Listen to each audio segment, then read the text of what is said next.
Market segmentation and targeting. Some of the marketers tend to classify markets on certain specific variables or group customers on certain characteristics, and then find out their demand potential and position the product in the minds of the customer to create a differentiation in relation to competitors and thus enjoy a competitive edge. This process is called market targeting and consists of segmentation, targeting, and positioning.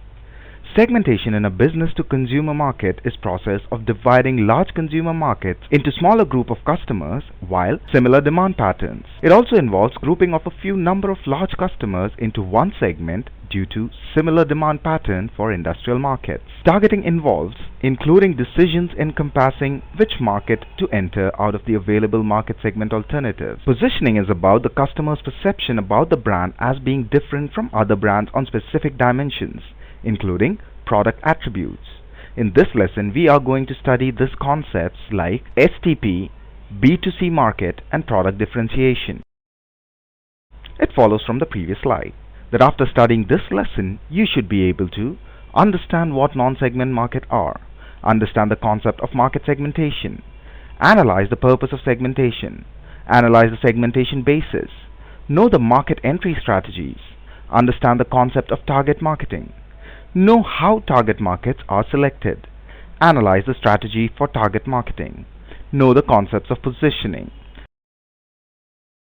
Non-segmented market is the one which is not differentiated by the marketers for promotion of their products. It is a single market which uses the single marketing mix for the entire market. It is also called undifferentiated market.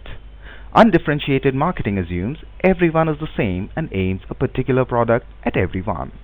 It involves ignoring the differences among the customers and offer only one product or service to the entire market. All consumers have similar needs for a specific kind of product.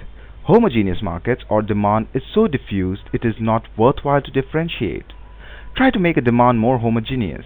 It consists of single pricing strategy, single promotional program aimed at everybody, and single type of product with little or no variation distributed in the entire market via single distribution channel. Examples include staple foods, sugar and salt, and farm produce. Henry Ford Model T, all in black. This type of strategy is popular when large-scale production has to take place. It is not so popular now due to competition, improved marketing research capabilities, and total production and marketing costs can be reduced by segmentation. The main objective of this type of approach is to have maximum sales. It is advantageous for a firm as it is easier to plan and common for all. It does not miss anyone. It too has certain limitations.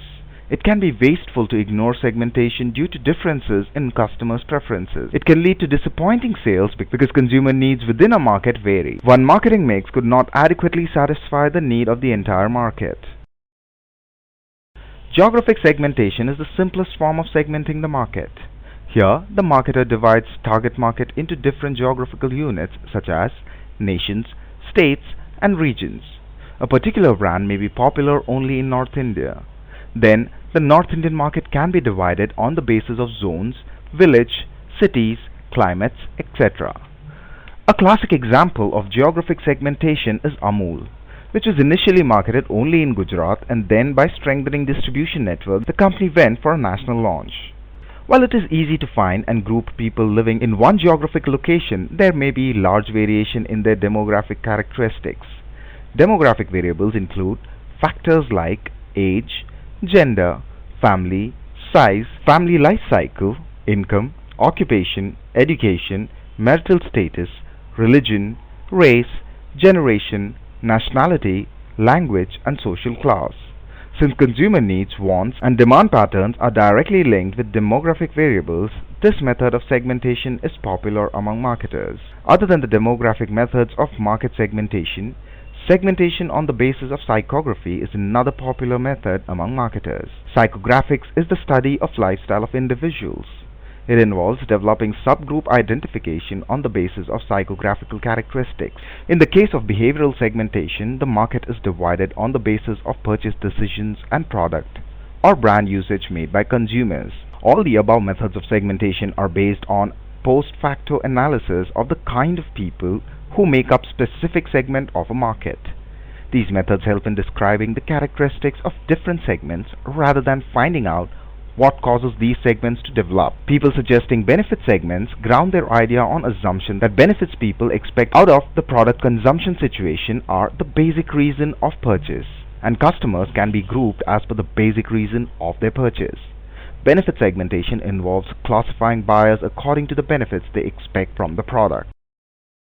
The marketer can make use of market entry strategies by investing in promotions or making widespread entry through low price, and skimming strategies where short-term gain is the objective with high entry price.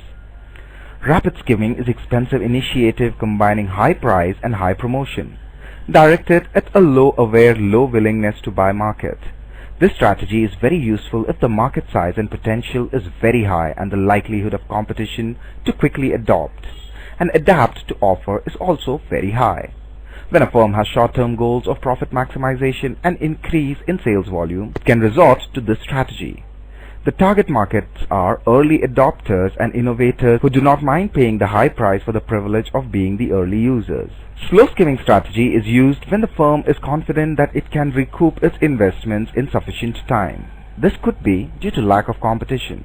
Public sector undertakings, infrastructure services like airlines, telecommunication, etc. are some examples. Requirement of heavy investment in technology and systems to compete, etc. The target market. Mostly business and industrial users pay for high price as the product is exclusive and vital for their competitiveness. If the firm has a long-term objective of being a market leader, market share and profit maximization, and if there exist entry barriers like intensive competition, then this strategy is useful. ICICI Bank, as also Korean firms like Samsung and LG, entered India with their dreaded retailing, using rapid penetration strategy. When the market size is large, well aware of the product and services and service offer and sensitive to price, but competitive threats are almost non-existent, this strategy is used. The long-term objective of the firm is to maximize sales or profit. A target market is defined as a set of buyers sharing common needs or characteristics that companies decide to serve. It is very important to select the target market, which the company decides to serve, because knowledge about how consumers decide what are the criteria of buying products and what are the characteristics and likes of the targeted customers help the marketers to develop suitable marketing strategy. Furthermore, every marketing program involves a certain level of marketing expenditure, and the return on marketing program can be calculated if the marketer is able to know to which target market the marketing program is aimed at. It is a common observation that a large part of marketing expenditure is wastage of company resources, as it is spent on buyers with lesser or no potential. An understanding of the nature and characteristics of the target market helps the marketing planner to drive higher return on marketing investment. Knowledge of target market characteristics, its growth, and changes in the attitude of consumer in the target market will help the planner to modify and design new marketing programs suited to changing needs of customers, and which will in turn help in the long-term success of the organization. Hence, undertaking of target market and measurement of attractiveness of each target market is a key decision in marketing. The firm needs to identify the target markets and then evaluate potential of each of these markets in order to prioritize their resource investment intent. The marketing manager should look at 5 factors for evaluating such segment. They are segment size and worthiness, segment measurability, segment attractiveness, and accessibility of the segment. These should match with the available company resources and long-term goals of the organization. The company should first collect and analyze data on the size of the current segment, growth rates in the past, and estimate the likely rate of growth by analyzing various market indicators for both short-term and long-term future. This will help in estimating the expected profitability of each alternative segment. One of the best ways to calculate profitability is by estimating the response elasticity. Response elasticity is calculated by taking into consideration past marketing expenditures as an independent variable and return from the said marketing program in different period of time as dependent variable. Market targeting is the act of evaluating and comparing the identified groups and then selecting one or more of them as prospects with highest potential. A marketing program is developed which will provide the organization with the best return on sales by correspondingly deliver the maximum value to customers. After analyzing different segments, the marketing manager must select one or many segments to serve. The table here shows various examples of market targeting. The targeting strategy largely depends on the kind of product market coverage that the firm plans for the future.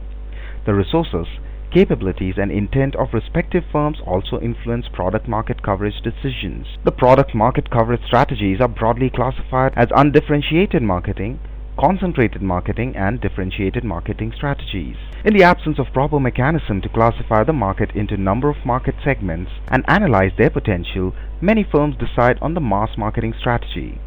In this case, the marketer goes against the idea of differentiated market and instead decides to sell the product to the whole market. In the second alternative strategy, the marketing manager decides to enter into a select market segment instead of all of the available market segments.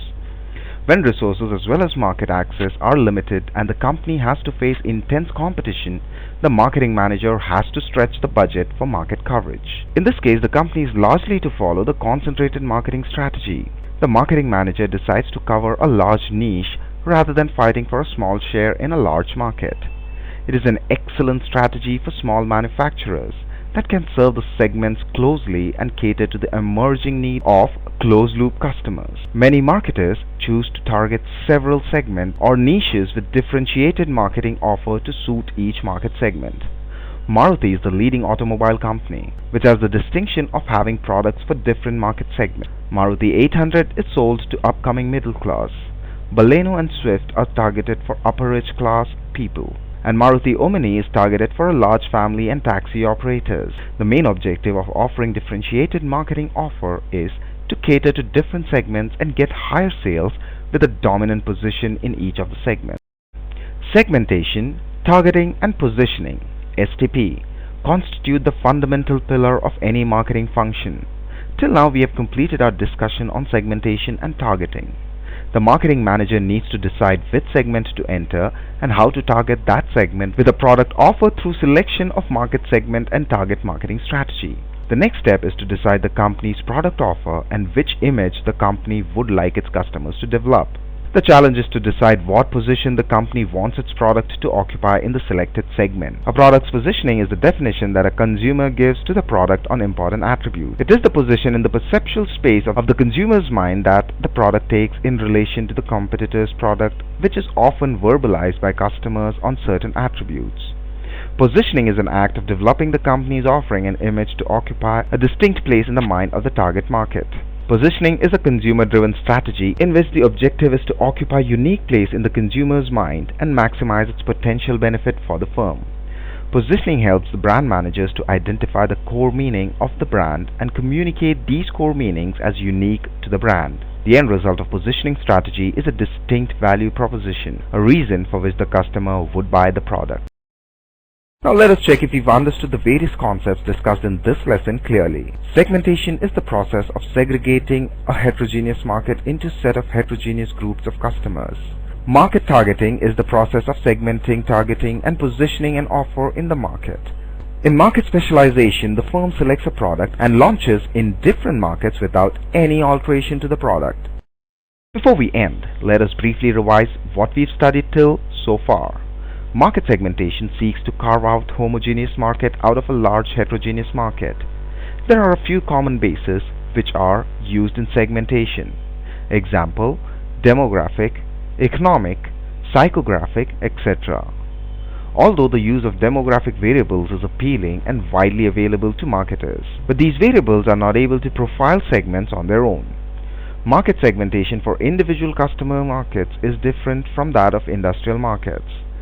Segmentation in business-to-customer market is possible by either segmenting through customer characteristics or on the basis of consumers' response to marketing programs. Segmentation is advantageous to marketers in many ways.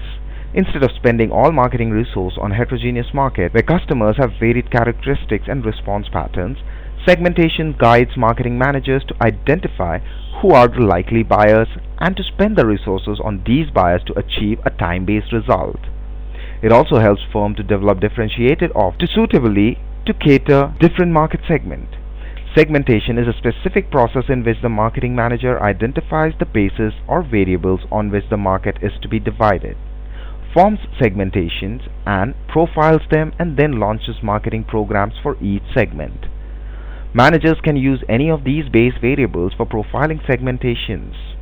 For example, demographic, psychographic, and behavioral variables. The success of a segmentation process depends on the ability of the marketing manager to find a difference worth promoting among customers. Segmentation success also depends on measurability, response elasticity, worthwhileness, adequate demand potential, and profitability of the segment.